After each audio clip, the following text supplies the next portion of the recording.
I think when you go back to the lack of response, that's a summation of everything. Like, I think if the Leafs were in a playoff hunt, if that maybe is a different opponent and they're fighting for something, I think you do see a bit more of a response. Yeah. But like just the body language I'm seeing in the room, it's a defeated group.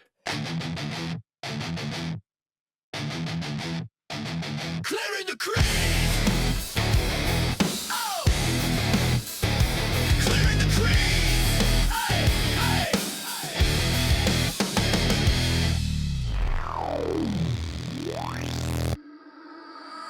Welcome back to the Clearing the Crease podcast, powered by Ozune.net. He is the Calder Trophy winner, the Razor, Andrew Raycroft. He is the Stanley Cup winner, Mike Commodore Commie. And of course, I'm the third wheel, if you will. I'm James Cybulski, Seaball, whatever you want to call me. Boys, great to catch up. Just a quick reminder before we check in with both of you. If you're enjoying this show and all the content we are bringing you, whether it's in podcast form, whether you're watching in video on YouTube, whether it's with social media, be sure to mash the like and subscribe button. Please leave us a 5-star review on Apple or Spotify. Make sure you're following along wherever you're at, whether it's YouTube, Instagram, X, TikTok, or wherever else you may be finding us. It's been a lot of fun. The momentum continues to build over the last 6 months. And let's check in on where the boys have been over the last 7 days or so. Commie, where do we find you over the last 7 days? Have you been to Mars, Neptune, dare I say Uranus? I don't know if I mean, something kind of close to that. I was in Las Vegas for a couple days there. Oh, that's right. Yes. Yeah. Little quick 48-hour trip to Vegas. We had our annual grudge match, me and Colt Nost versus a couple other Whisper Rock members, Ben Marsh and Chris Demon. We were at Shadow Creek, which for anybody who hasn't been there, boy. Yeah, real nice place. The most expensive round now in the world. Listeners, you guys will be happy. I just freeload the hell out of that place. I shouldn't say anything actually, otherwise they might change their mind. But these guys are nice enough to have me out. So we had a match. We were supposed to play Shadow Creek just the one day, then Las Vegas Country Club the next. I was actually really looking forward to it. I've never been to the Country Club. But anyways, we played out in an 8-ball on Thursday. Colt and I should have laid a beating on those two, but it ended up being close, but we took it 1-up. And then we got invited back. So the next day, and as much as I wanted to play Las Vegas Country Club, A, I'm not in charge, and B, you don't say no to an invite to Shadow Creek. So we ended up with 2 days there. Nothing crazy, actually. Don't get me wrong. We did get rocked at dinner. There was no question about that. We had a lot of Rondaritas. For people that have been there, they know what that is at Shadow Creek. A longtime bartender. It's like a margarita, but a Rondarita. But nothing late night, like nothing crazy. So actually, I will say I actually took real good care of myself. So proud of you, Commie. Yeah, very thanks, guys. Proud of you. Yeah, I'm growing very up. Proud of you. Well played. Thank you. Well played. Quiet week here. Seaball, where are you at? Where are you at right now? I'm at the historic Pacific Coliseum here in Vancouver. As we record this, we're getting ready for a broadcast for the Vancouver Golden Eyes and the New York Sirens, the PWHL. So, this is why I've got like job interview look here. This is why I'm wearing a tie. And the hair, actually put some product in my hair, actually showered for a change. Razor, I meant to ask you, obviously the madness has started with college basketball. But are you on college hockey duty yet now? I am. Yeah. That starts. So Hockey East Finals this weekend. That's Friday, Saturday. Selection show Sunday, and then regionals next week. So I got lots of North Dakota notes from Commie's old stomping grounds. They're not going to be one of the number 1 seeds. So it'll be a great tournament. Lots that can still happen this weekend. So college hockey's cooking right now. I have a question, Seaball. Razor, are you going to the Final Four, or is this just all remote? Or is that I'm going to be Frozen remote? Four, sorry.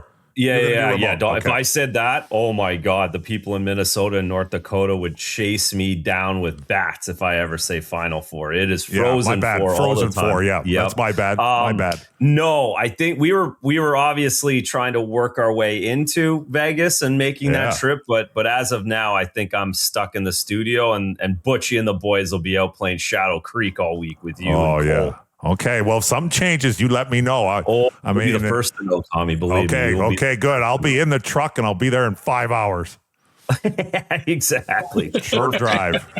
Love it. Love it. Hey, well, let's speaking of winners, let's get to these in just a quick second. Just a reminder that the Clearing the Crease podcast is powered by Ozune.net. The road to the Stanley Cup final, it is wide open, and the clearest route to winning big is to play on Ozune.net. Ozune has you covered for all props, game lines, futures from now until the Cup final and beyond. So make your power play score big with Ozune. It's your turn now. So our winning streak came to an end of our Saturday night special for the Clearing the Crease podcast, but we were oh so close for going 3 straight weeks with winner, winner, winner. So let's get back on the high horse here and pick some winners this week. I can start things off, guys.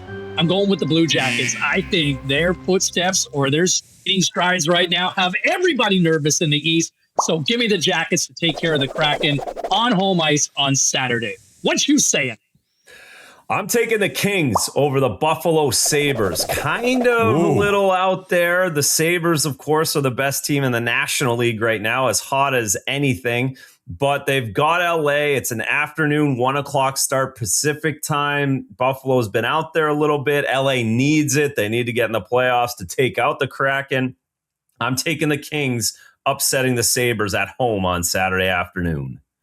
Yeah, I apologize for ending our winning streak there last weekend, fellas. It was all looking good until the Kings decided to give up 4 in the third to blow it. Louise. Yeah, I wasn't very happy about that. It ruined a parlay of mine, like in person in Vegas too. I am going to go now. This game does concern me a little bit, but I'm going to go with I'm going with the low hanging fruit. I'm going to take the Sens to pound the Leafs. Now, the only thing I'm a little concerned about is these Maple Leafs probably aren't having a great time in Toronto. Probably not having a whole lot of fun at their home games. So they might be excited to get out of town. But the Sens need points. It's about time they do something for me. So I'll go with the Sens. I like it. I don't mind it. I like they that gotta too. win. They got to win. Yeah, they're due. I mean, that's going to be a big payday with taking going against Buffalo right now, Razor. I mean, a team that has been absolutely scorching right now. So much fun. But anyway, there is your Saturday night special, Clearing the Crease style, 3 winners to get you looked after. Okay, so perfect way to segue, Commie, what you just alluded to with the Leafs, and obviously the biggest story since the last time we've had a chance to talk. I think it continues to be a hot button issue on so many different layers. Austin Matthews done for the season with a torn MCL in his left knee, courtesy of a hit from Radko Gudas, everybody's favorite bad guy right now. He gets a 5-game suspension for that. Obviously, so many different layers. The Leafs are criticized as a team for not stepping up in the moment to come to the aid of their fallen captain. Then on top of that, you've also got so many issues with the fact that the lack of response. You've got Gudas that the punishment fit the crime with only 5 games. And then McDavid speaking up as well, kind of saying that maybe it's time to overhaul things. So now you're talking about other stars stepping up to kind of echo their sentiments. I don't know where you guys want to start with this, but there are so many different directions. What comes to mind for you here, Razor? For me, it is the lack of response from the Leafs. They're out of it. Nobody on the ice even just jumps the guy. Like you don't have to square up with Radko. He's an absolute mutant. And you don't need to do that, but you need to jump him from behind and jump on him and get the linesman in there or give him a stick. Two-hand him. Yeah, you just got to do something if you're out on the ice. And the fact that doesn't cross anybody's mind on the ice and that isn't the mentality, that just says so much about the team and the group. And that's where all of this criticism's coming from for the Leafs. So, a league-wide, maybe an in-person hearing would have been good, so they could have given him a game or 2 more. But you can't give a guy 15 games for something like that. It wasn't completely egregious where you went way off the board. He made a bad decision. He made a bad hockey play, but you can't throw the rest of the season at the guy. So I don't have as much of a problem with that as I do the response from the Toronto Maple Leafs. That was shocking, really. Yeah, I'm with you, Razor. The lack of response was definitely disheartening. I mean, guaranteed, we haven't had him on yet because we got to go through all the layers there at MLSC or whatever it's called. But my boy, Brad Treliving, would not have liked that at all. So I'm sure somebody got read the riot. I'm sure Craig Berube of all people. Man, of all guys. Right. He would have been running the goalie and God knows what else. But yeah, the lack of response. And I know the game has changed a little bit, but, they've been comparing it to what happened there, Buffalo and Tampa. And, everybody's in there. And like you touched on, Razor, it's not like you got to. I don't think Radko Gudas is going to hurt you. He is big. Don't get me wrong. Yeah. I don't think he's going to. But at the same time, just go over there and break your stick on the back of his legs or anything. So the lack of response that's not a good look for the team at all. As far as the punishment goes, I think the punishment is fine. I actually end up hearing a lot about this kind of stuff because, another friend of the show, Ray Whitney, listens all the time. I golf with him. He's part of that committee. So, I know they'll process a little bit and, Ray's all over it. So I get some explanations from Ray if I ask. And what he said made sense. Look, I get it. It's the Leafs. I get it. It's Gudas. And I get it. It's the big name Matthews. Yeah. But at the end of the day, number one, that it's in their little description, who in their process, whatever name is on the back doesn't come into play. And it's been a while since Gudas has been suspended, 7 years or something. So I thought 5 games is plenty. I had no problems with that. But I tell you what, the Department of Player Safety probably doesn't love Connor McDavid right now. Now, I don't know why people are I know why they're asking him that question. And, it maybe got caught a little off guard. But when you got the best player in the world now saying we got to change things, maybe got to take a look at it, that kind of cranks the heat up. But I think the process is fine. I know those guys take it very seriously, and there's a lot that goes into it.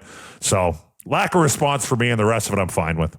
Okay, let me throw this at you, though. But that's a suspendable play. I don't think there's any issue with that. But do we not have to look overall in terms of some of the approach here where even fines, you've got these minimum fines or maximum fines that look like parking tickets, right? Maybe there's a way to start increasing from a financial standpoint to increase. But, I will say this, 5 games, I understand where you're both coming from in terms of the severity and all of it, but people pay tickets. And look, I am far from being the biggest Austin Matthews guy, but people pay tickets to see Austin Matthews. Mr. October, exactly. There's more people paying to buy tickets to see Austin Matthews or Leon Draisaitl. And that's a different sort of scenario. Sidney Crosby rather than Radko Gudas. I just wonder in these instances, does name matter? I look, these are people these put butts in the seats. Austin Matthews is a game changer from a financial standpoint. Radko Gudas is an important element to a team, but he is not the guy that people say, who I'm going to spend $150 on a ticket for? I'm going to pay to see Radko Gudas. Sure. Right. So as a players represent union, both. Yeah. Both. You got to represent. So that's where the look of it, the fact that it's a superstar is kind of like the perfect worst storm for the NHL because they have to do all this. But at the end of the day, the players union in the league have to act like it's two just shadows doing that. And that's where we come from, because otherwise you really get into the soup. Who's more, if I'm just like the 800th player in the NHL, I'm supposed to have the same rights. I'm paying the same percentage of dues as everybody else is, and I'm supposed to have the same help from my union. And that's what unions are for. So that's where the common sense is one side, but the logistics or the legality of it is a whole nother. But again, Alter could probably speak to that stuff more. Okay. Let's bring in David Alter, who has been traveling, covering the Leafs for several years. Your Ironman streak just came to an end. I'm sorry to hear over the worst and unlucky scenario due to weather, Alter. What was it? 430 games? Friedman gave you a wonderful shout out there, I thought, the other day. Yeah, 440 straight games, regular season and playoffs. Wow, not missed a game. Wow. So all the games that count. So not the same Ironman streak where it's only regular season games for you players, but for games that count, which is regular season and playoffs, dating back to game 1 of the 2021 series against the Canadiens, they didn't miss a game. So congratulations. That's a nice streak. That was unfortunate. It was a snowstorm that broke that streak. Buffalo, Minnesota, back-to-back. The Leafs plane was the very last one to get to that airport, overnight. Once I saw that was successful and they didn't postpone the game, I knew that's it. It's over. And then surely enough, an hour before my flight, I got the cancellation notice, and there was no way it was going to happen. So the Leafs are 1-0 without you showing up to a game in the last 5 years. Yes, did anyone notice that? But I will say that's when the tank is on at this juncture in the year, that's not the result you want. Fair necessarily. Enough. So, yeah. So you still win. Yeah. So it was one of those, but yeah. No, you guys made a lot of good points, like that the suspension, and Commie, what you said about Connor McDavid speaking out about it and that kind of furthering out. I mean, he's got the same agent as Austin Matthews now, Judd Moldaver, once his previous agent became the president of the Oilers. So that certainly added more to the story, made it more of a league story, which then made George speak at the GM meetings, which is like unheard of over discipline. It's usually not that type of situation. But yeah, I mean, that has a lot to do with it. And I think a lot of why you saw the lack of response more than the culture, more than everything else, is that it's a very defeated group.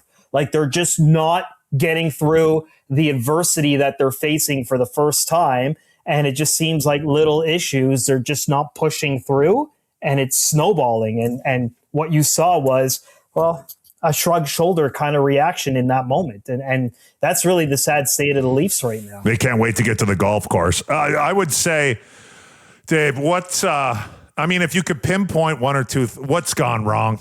Like, I'm sure there's 100 things, but if you could point to like one or two main things, like what happened?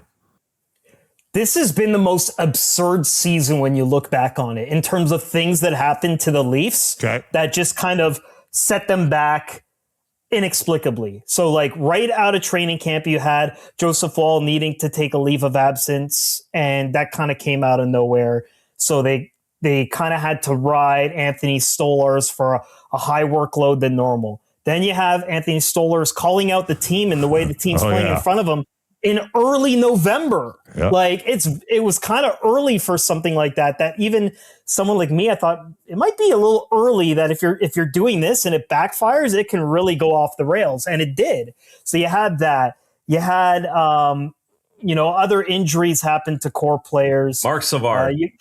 You have Mark Savard taking the fall because there was no appetite for them to make a change. The power play struggling. The defense, the big concern I had going into this season was that the average age of this defense going back is in the early to mid 30s, more so in the mid 30s, that as the game gets faster, if half those guys start to age out a little bit from year to year, that might be a bit of a problem. So that happens. Chris Tanev has two injuries where, he left on a stretcher in one of them. We didn't think he was going to play again. He comes back, has a core muscle injury, needs surgery for that. He's gone. Craig Berube has a gym accident, has a big scar over his forehead. Like, there's just a lot of crazy things. There's just a lot of crazy things that you look back on this that I guess I'm not surprised, but they just weren't able to overcome all these things. So you had the goaltending, you had the lack of power play, an assistant coach taking the fall for it. You have a defense that's kind of aging out. You have a lack of depth scoring and injuries and all of that. Maybe it's all together, but also, the William Nylander middle finger thing. I forgot about that too. So there's a lot of point. They've given us a lot to talk about this year, huh? Exactly. There's a lot of things. Like, I was actually looking back for an article, like, what are the 10 absurd things that happened to the Leafs this season? So there's a lot of them. But can we throw in the hometown kid coming back and pounding the team on home ice as well, and even the one in Vegas as well? Like, just everything that could go wrong has. It has, but I think when you go back to the lack of response, that's a summation of everything. Like, I think if the Leafs were in a playoff hunt, if that maybe is a different opponent and they're fighting for something, I think you do see a bit more of a response. Yeah. But like, just the body language I'm seeing in the room, it's a defeated group. Yeah. And I think that was just part and parcel of what showed was, you got to be a professional in these situations, even if you aren't playing for a playoff spot or the chances are slim. You got to fight for your guys. And that just put a cherry on top of all the things that have gone wrong with the Maple Leafs this season. Yeah, and that it's you see, David, it happens more in Toronto, right? Like I've been on that team that's out, and you get more defeated there than anywhere else because of the pressure and the whole thing. The what you're under as a group. It's you get really survival mode instinct, like the human element of looking out for yourself and just trying not to get seen. That's in that market now. Can you talk to us about Austin? Is he around at all? Has anyone seen him? Nothing? Are we getting nothing from him till the year-end meeting? And what kind of message is that if he isn't around? Is that a story to add to your column of 10? It's interesting because I think when Judd made that statement, he was speaking for Austin Matthews. Mm-hmm. Like Austin Matthews most times doesn't like to talk on a frequent basis. Like it's the part of the expectation of being a captain is you're expected to be a voice of the team and speak regularly. But we know that even though he's requested all the time, he doesn't necessarily feel like it's something he's got to do every single day. And generally the team policy has been if there's injuries, you don't have to speak. And we don't hear about that. And I don't want to say they hide from these policies. He can choose to speak if he wants to or not, but he's not been around. He's focusing on the rehab. And look, I think it speaks volumes that the Leafs were starting to get some results after the fact, that when he's not there, that they were starting to pick up the slack a little bit. Maybe there was too much of the dependence on their captain to lift them out of games or whatnot. But yeah, no, he hasn't been where we see him around. Yeah. He's been just kind of working with return to play staff, and then they'll make an assessment on if he needs surgery from these grade 3 MCL tears that he had on one in the quad contusion. But no, he hasn't really been kind of around. He's just kind of been mostly focusing on rehab, and I'd be shocked if we hear from him. Let me just jump in here for a second and turn this over to Commie and Razor for a second. But did you guys ever go through an experience like this where one of your franchise guys got run over, you got called out as a team for a lot, or just how you responded when somebody got absolutely rocked? Like, is there something, Razor, obviously it's different for you as a goalie. Nobody's expecting you to run, skate out to center ice. But Commie, is there anything that comes to mind, or Razor, even from the crease that you've seen? I mean, the one that always sticks out in my mind is Eric Cole in Carolina when he got hit from behind by Brooks Orpik and it broke his neck. Now, the thing was so scary and it got cut. It's actually the biggest regret of my career is that we never really got a chance to get back at him. And this is still the day, like the next time we played Pittsburgh the following year, it was like, who was in the lineup? And Brooks Orpik is 6'4", 230 and ripped. And it was like Eric Care. I mean, there was an army over there. And that's the biggest regret of my career is I never ended up getting back at him. Not that was really my job, but that still bothers me, honestly, to this day. And I just told Colsey that a little while ago. Other than that, there isn't any huge ones that stick out. Like, when I was in Calgary, you ran Jerome. You didn't have to worry about the rest of us. You had to worry about Jerome. So that was a totally different story. But I do get what you're saying, Dave, where it's a harder thing to do, definitely, when you're out of it. There isn't much, you're just kind of getting through these games or whatever. But in saying that also, there is always next year. People are always watching. This is kind of something that people aren't going to forget, or at least for a while. So yeah, it was a tough one. And they've been through this lesson. Like when they lost to Tampa, and then kind of Tampa dummied them in 2022, and they've had these regular season games where they looked really bad. When Craig Berube came in, they used Tampa as the type of template they need to play with physicality. And you see that in those Tampa, Florida games, they're getting ready to pile on the PIMs, right? Like they don't care. Yeah. Like it's just load up those PIMs, let it get aggressive, and let the referees try to figure whatever it is out. At the end of the day, they got to show that they're an intimidating team. And so they did that. They responded last year, but then the message didn't carry over. And I don't know if that's because the team has been so bad that they just feel defeated, and that's seeping into their character of how they respond to when the times are the toughest. So, maybe this becomes a turning point for them. It's not an excuse for sure. You know, the Leafs do have the Ducks again on March 30th. Oh. And Radko Gudas will be back in the lineup. Okay. And Max Domi did say the other time, or like when we were in Buffalo, we'll see him again in 2 weeks. Okay. So there's an opportunity for somebody. There's an opportunity for somebody, whether there is, and it's, you know, for all these meaningless games or whatever, these are the kind of flashpoints that they do still kind of have to look forward to. But yeah, I'm curious to see the response. But it's one thing if you do it one time in a meaningless game and then fine, but you can't you can't be caught off guard by this. Yeah. Well, no, it should be an automatic response. and you know, Commie brought up tree living early. Like, that's going to be on the list. They insert Ryan Reeves, right? And with Nick Delorier is a free agent this summer, right? Like, they're going to back the truck up for like it just because it's obvious. The problem is they've had those guys. Correct, and it didn't work, right, David? The problem is they need top 6 skilled assholes. Yes, that's like right. that's what they need. Yeah. Like the guys in the that bottom can play. can't change the core. Like if it was like a Tom Wilson, Didn't they try that for Marchand though? I mean, Razor, you kind of said that was going to be the Leafs game plan, and they never had the chance, right? Like they didn't get that opportunity. That was certainly tops on their list, and those are the type you need, because everyone else they've ever gotten in to kind of fill that role, it's not going to rock the core. Yeah, like. There's a pecking order, as you guys know when you play, of your core and your supplemental guys. But in order to really kind of change the culture of camaraderie and all that stuff, it's got to be a game changer who can do that shit too. Yeah. My last one for me. In your opinion, are the Leafs picking in the top 5, or Bruins going to have pick 6? Wow. That's going to be a stressful day, boy. Those ping pong balls have never been so stressed, huh?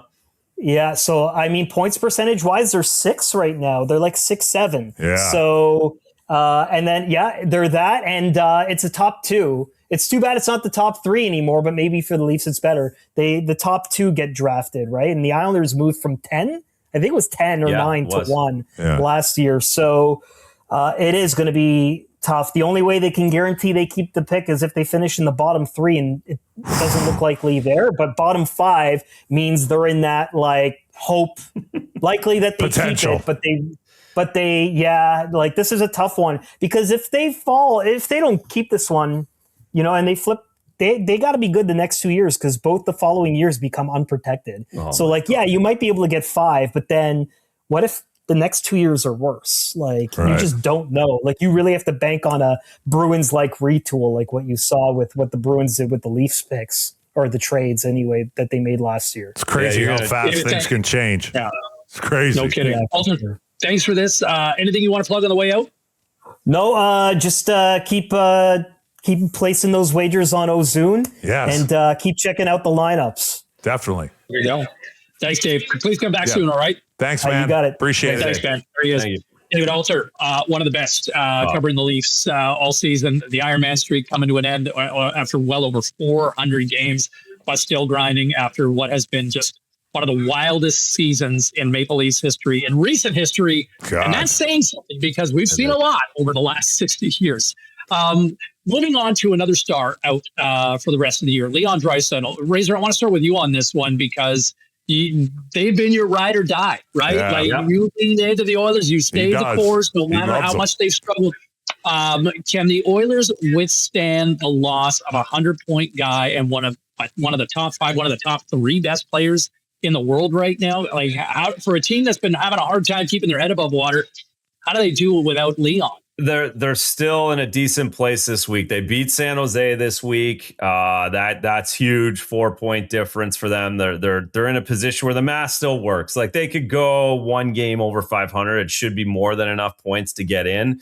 Obviously, if it gets into the first round and they're playing Vegas or Anaheim, it's pretty easy to shadow 97 at that point. Then it turns into, we'll just not let 97 get the puck at all, and we'll let everyone else beat us.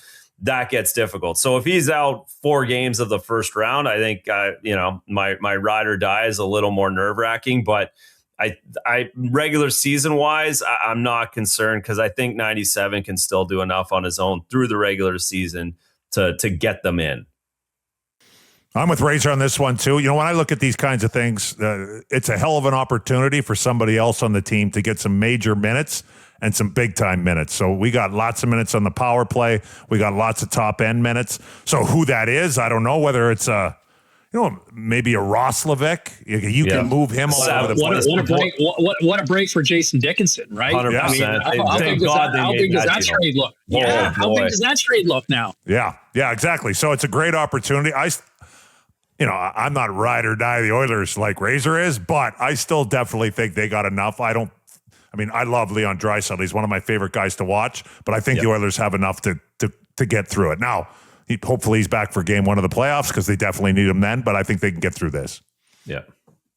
There's no way you could ever say the Oilers are your ride or die, Commie. You would never get a free round in Alberta after that if you said that. Come on. I'll be banned from the Dome in the new arena. I can't say I like the Oilers. Cowboys have never seen let you in ever again. Done. I'd have to pay cover charge for the first time. VIP card revoked. Oh, God.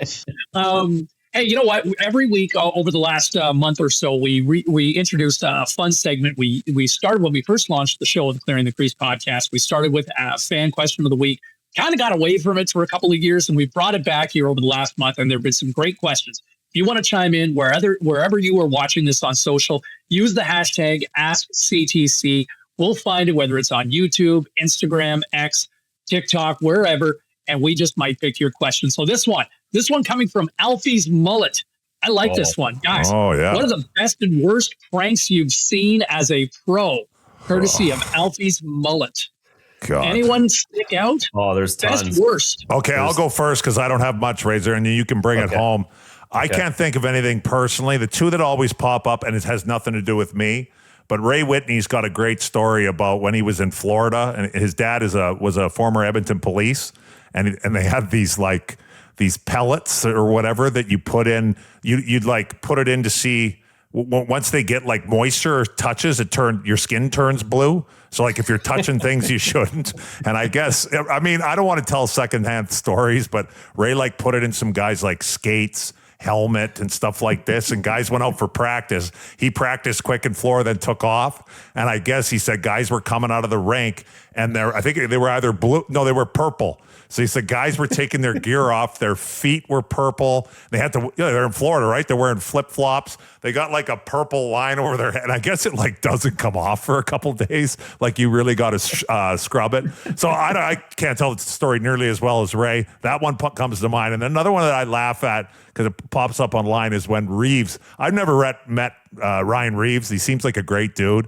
But when he scared the shit out of, was it Phil Kessel there for Halloween? Yeah, that's a good one. Yeah. Anyways, so I got nothing. I'll think more about this and maybe answer it another episode because there has to be. But go ahead, Razor. The two that pop out right away, and you just brought up the police.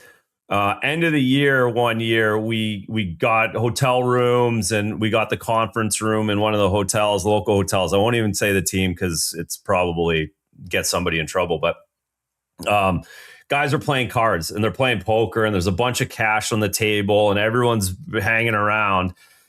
Few of the guys decided to get the got the cops, the local guys, to come in and arrest one of the guys at the table.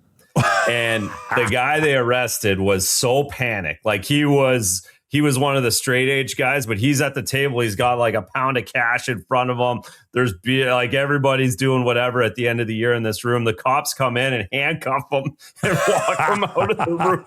And he was shitting himself. It was one of the funniest things I've ever seen. I was one of the only guys that kind of knew it was coming. So I was like way back in the corner, just sitting there giggling like a little kid, knowing this was going to happen. That was unbelievable. That was a big production. The favorite one I remember in the dressing room was we were on the road in Colorado in Vancouver, and Darcy Hordichuk was just such a target, the best guy, would fight, like just a great teammate, but he was very easy to pick on because he kind of asked for it a lot of the times. And a couple of the guys weren't skating pregame skate. He was out there and they nailed his brand new shoes to the stall where his shoes were. And he had to leave his shoes there and walk out of the rink in bare feet. It was priceless watching Hordy do that too.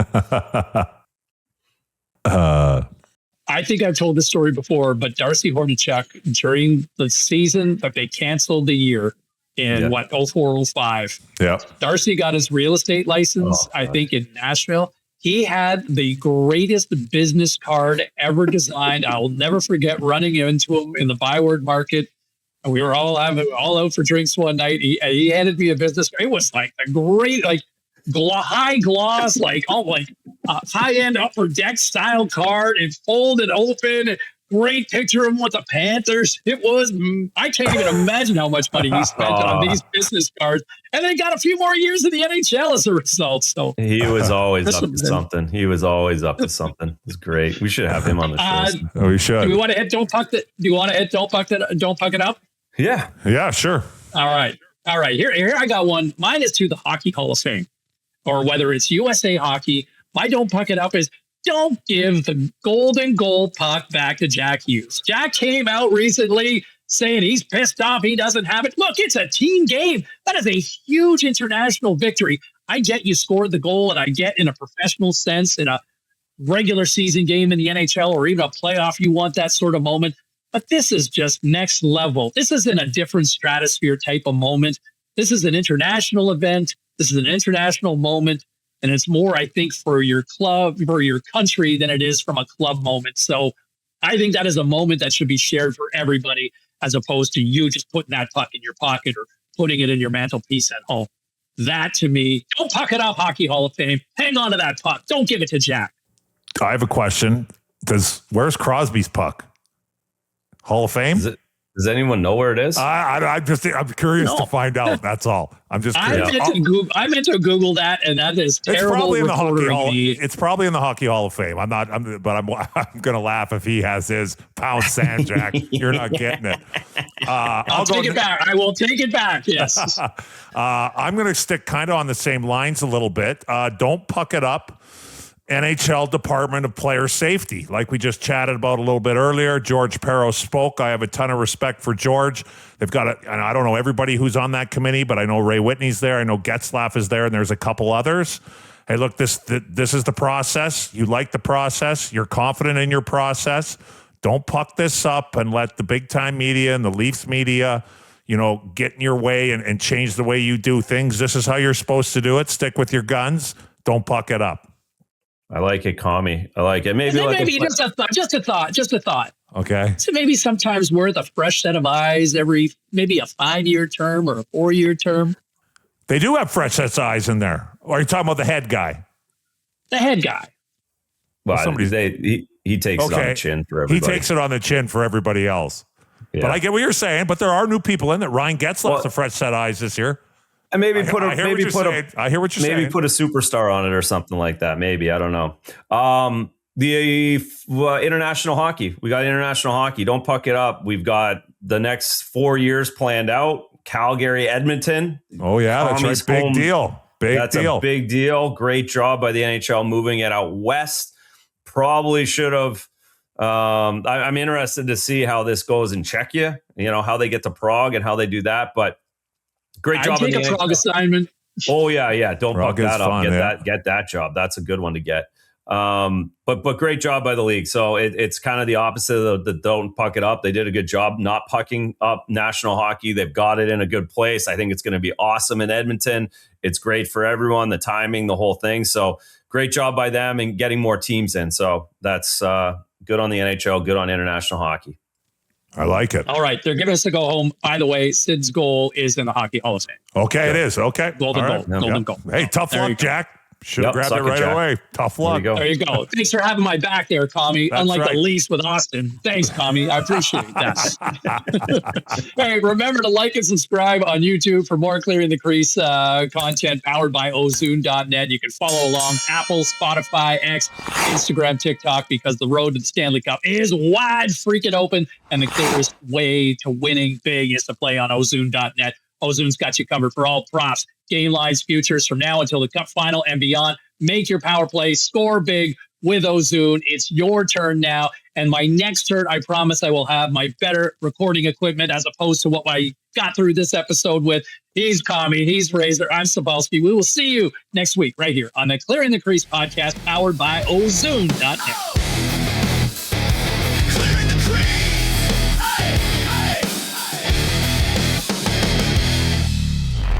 Hey!